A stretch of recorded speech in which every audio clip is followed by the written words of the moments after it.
Oi, gente, tudo bem com vocês? Meu nome é El, que sejam todos bem-vindos aqui ao meu canal. No vídeo de hoje, eu vou falar com vocês a respeito do visto de procura de trabalho, né?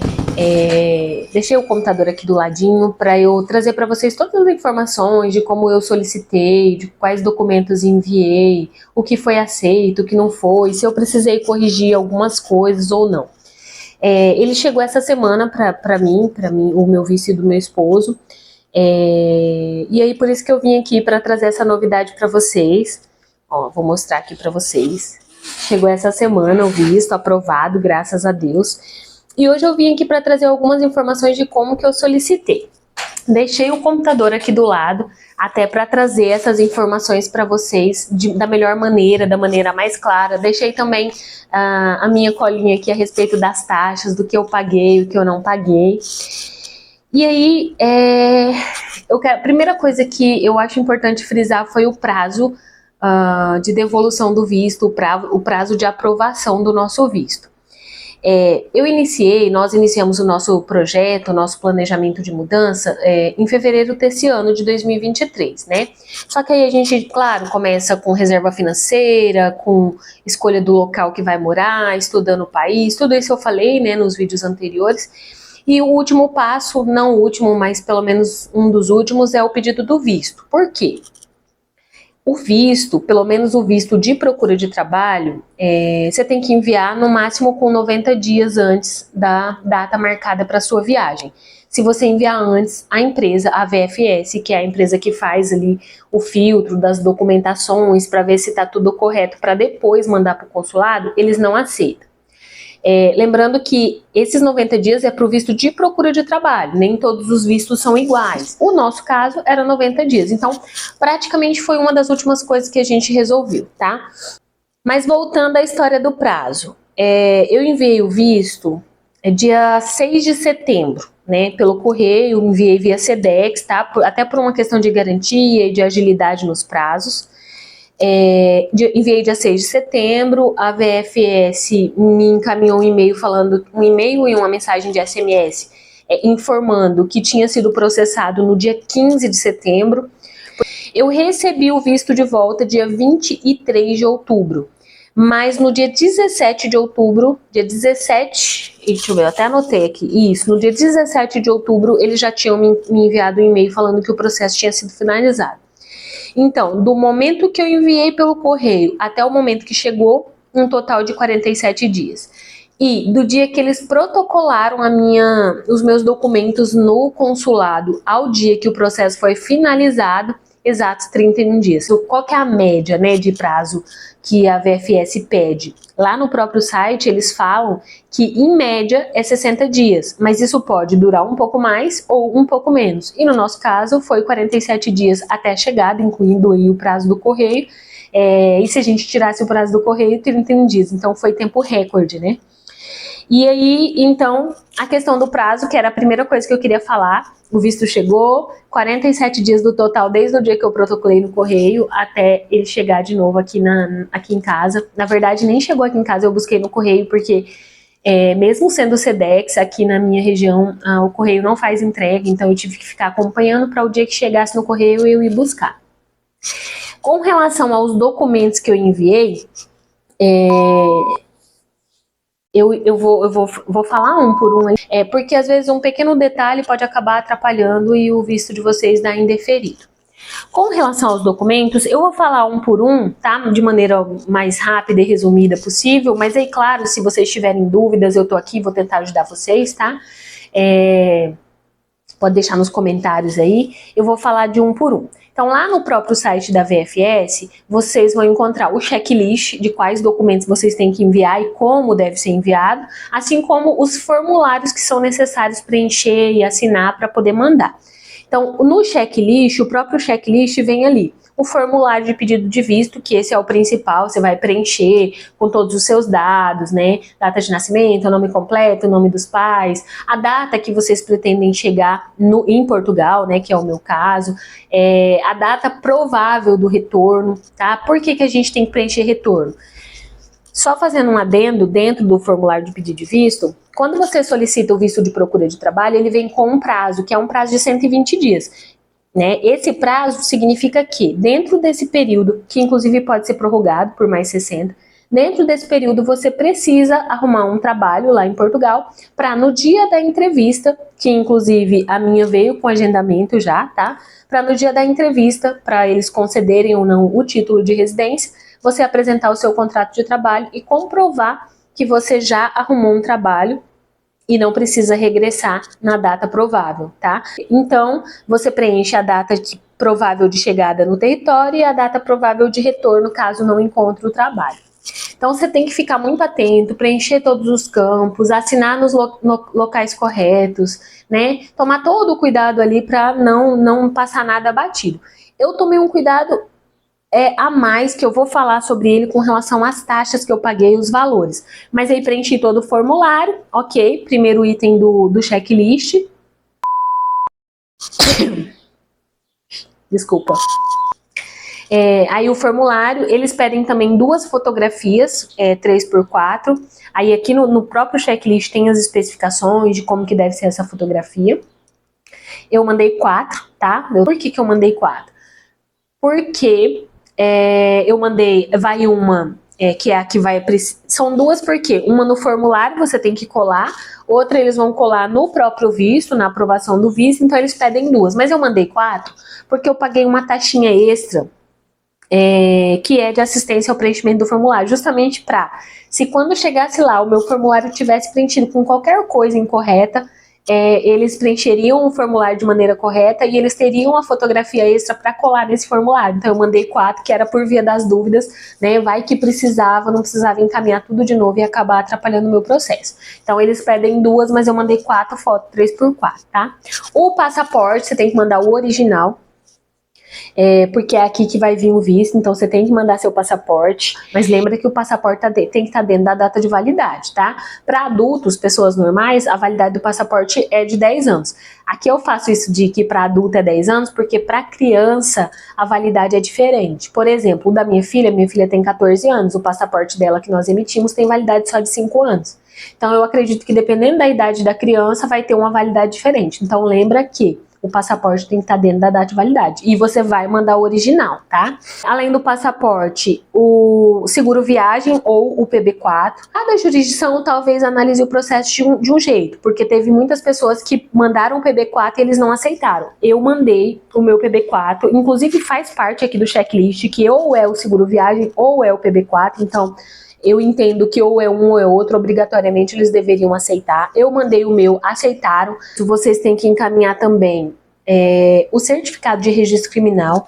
Esse vocês tiram no site da Polícia Federal. Esse foi um dos últimos documentos que eu tirei. Por quê? Porque ele tem validade de 30 dias. Então eu providenciei toda a documentação. Quando eu estava bem pertinho de enviar os documentos, eu fui lá e tirei o certificado de registro criminal, tá? Então, certificado de registro criminal com o apostilamento diário. Além disso, lá no próprio site da VFS tem um requerimento para consulta de registro criminal lá em Portugal. É o próprio site que ele emite, porque você vai assinar, né, vai preencher os dados, assinar, e é uma espécie de autorização para que eles investiguem a sua vida criminal lá em Portugal, para ver se você tem algum registro de antecedentes por lá, tá? Além desse requerimento para consulta de registro criminal lá em Portugal, você também precisa fazer uma carta de intenção. O que é essa carta de intenção? Você vai fazer a declaração do que você pretende, o que você quer, por que você está indo para Portugal, quais são os seus motivos, qual é o seu intuito, quais são os seus interesses, onde que você vai ficar durante esse período até que sua residência seja aprovada, né? Que você encontre um trabalho, quando você chega, quando você vem embora em caso de não localizar trabalho. Então assim, eu declarei todas as minhas intenções ali, no final eu assinei e encaminhei. É uma carta mesmo, uma declaração simples. Além dessa carta, tem que mandar o comprovante da passagem de volta. Esse é um visto que ele tem uma data programada de ida e uma data programada de volta, caso você não consiga um trabalho lá. Além disso, você tem que comprovar a sua disponibilidade financeira. O que é isso? Quando você solicita o visto de procura de trabalho, que ele tem um prazo ali de 3 meses, né, 120 dias, claro que pode ser prorrogado, mas você tem que ter um valor X que vai te dar garantias. Qual que é esse valor? 3 vezes o salário mínimo de Portugal. 3 vezes por quê? Porque supostamente são 120 dias, são 3 meses, né? Então você precisa comprovar 3 vezes o valor do salário mínimo. Atualmente o salário mínimo em Portugal está a R$ 770 euros. 760 euros. Então 3 vezes isso. Eu vou fazer a conta só para mostrar para vocês o valor total que dá atualmente, tá? 760 vezes 3, 2.280 euros. Só que você não apresenta esse comprovante em euros, você tem que apresentar esse comprovante em reais. Isso significa que você tem que multiplicar pelo valor do euro, mais ou menos na data que você vai mandar o seu pedido de visto. Quando eu mandei o meu, o euro estava 5,35. Então, correspondeu a R$ 12.198. Eu tinha que ter esse valor em conta. Claro, eu até falo para vocês, tenham um pouco mais, justamente por conta dessa oscilação do euro aí, por garantia, porque às vezes chega lá, o euro está um pouquinho mais alto e você tem um valor menor do que o necessário. Então, tenha sempre um pouquinho mais por garantia e não ficar dependendo de oscilação do euro, tá? Então, um comprovante de que você tem esse valor para se manter no país até você arrumar um trabalho. E aí tem outros 2 documentos específicos aqui, que é a declaração de indicação das condições previstas de estadia. Eu coloquei isso junto com a minha carta de intenção, então eu coloquei lá quais eram as minhas intenções, aonde eu ficaria hospedada durante esse período, mandei o comprovante da reserva. Eu fiz uma reserva simples no Booking, que é aquelas que você não precisa pagar com antecedência, que é plenamente possível. Por que que eu fiz essa? Porque quando o visto fosse aprovado, e inclusive eu deixei isso bem claro na minha carta de intenção, eu pretendia contratar uma equipe de relocation para eles localizarem um imóvel para mim, para eu alugar esse imóvel.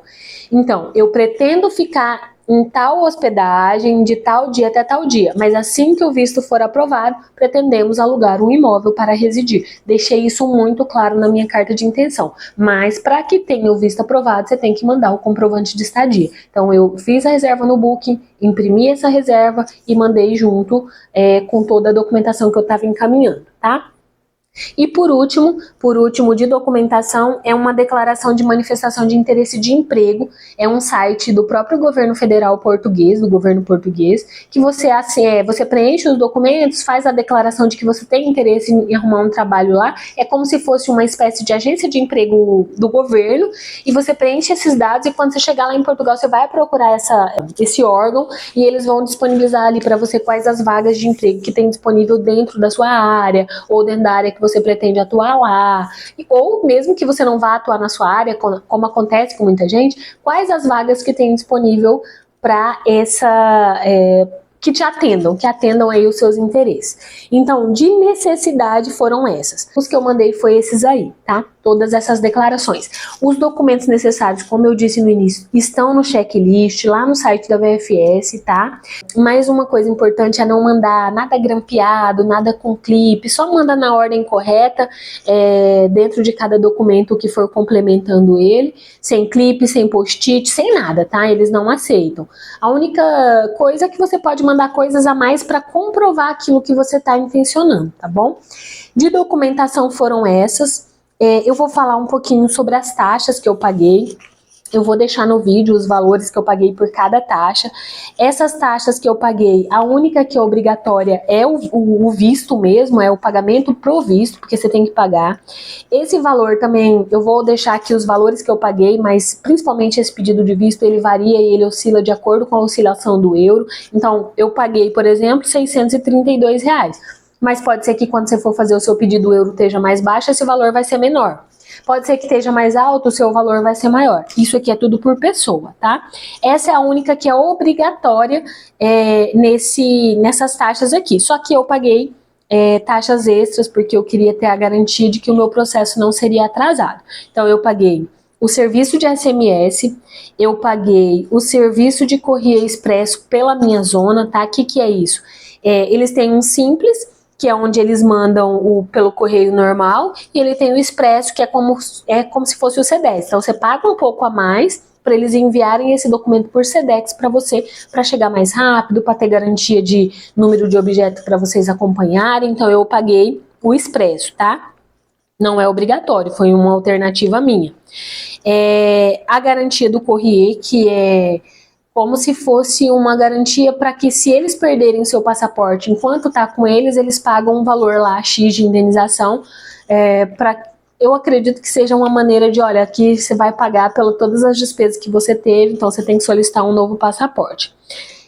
Salvo engano, eu vou dar uma olhada e vou deixar no vídeo também, essa suposta indenização, né, que é a garantia do Courrier, corresponde a $300, tá? Eu vou confirmar isso e deixo aqui na descrição do vídeo. Paguei também, como eu disse lá no início, a assistência no preenchimento do formulário, porque justamente eu não queria que esses documentos regressassem todos para mim de novo e eu iniciar todo o processo, porque eu já tinha minha passagem comprada, eu não poderia ter um processo atrasado por conta disso, então eu paguei. Eu paguei o quiosque de autoatendimento, que nada mais é do que você receber informações por e-mail e por SMS, se for necessário, tá? E paguei um valor extra para eventuais impressões, se fossem necessárias. Por que eu paguei isso? Porque se precisasse preencher, por exemplo, o meu formulário de novo, né? Como foi o caso, porque no formulário aqui, você precisa assinar lá no item 37. E eu assinei no item 37. Só que lá no final tem um local que fala que você tem que assinar também, é um local de assinatura, mas seria assinatura para menores, para aquela pessoa que exerce o poder paternal sobre a outra. E eu não preenchi ali porque eu entendo que seria só para um pedido de visto para menor de idade, daí eles me enviaram um e-mail falando que eu teria que assinar ali também. Então acabou que eu tive que assinar, encaminhar por e-mail e eles fazerem a impressão lá depois. Então eu acabou usando essa taxa de impressão aqui do que eu tinha mandado a mais. Eu paguei, eu vou deixar na descrição também, R$24,45 a mais. Mas não é que é obrigatório esse valor. Ela tem um preço fixo por folha, e aí eu fiz uma simulação do que poderia ser necessário imprimir lá, e aí quantas folhas seriam caso fosse necessário, e eu multipliquei pela quantidade de folhas o valor que era por página, e aí eu paguei R$24. Se não usou tudo, eles não devolvem, tá? Mesmo que você não tenha usado nenhum desses serviços que não tem devolução, você paga como uma garantia. Basicamente é isso, esses foram os documentos enviados, os valores eu vou deixar descrito em cada item que eu for falando aqui. Agora falta bem pouco, né? Pouco mais de 40 dias aí para nossa viagem, que está marcada para dezembro. E se vocês tiverem dúvidas a respeito de o que mais eu enviei, né, o que é necessário e o que não é, podem deixar aqui nos comentários que eu farei o possível para responder todo mundo e auxiliar todo mundo, porque eu sei que é um projeto muito grande. E como no meu caso deu certo, eu acredito que se vocês... Cada caso é um caso, óbvio, mas se vocês precisarem de ajuda, eu tô aqui justamente para ajudar cada um de vocês. Só deixar nos comentários aqui, e quem quiser também pode me seguir lá no Instagram, eu vou deixar o endereço do Instagram aqui, o @ aqui, e vocês podem me seguir lá. Um beijo e até a próxima!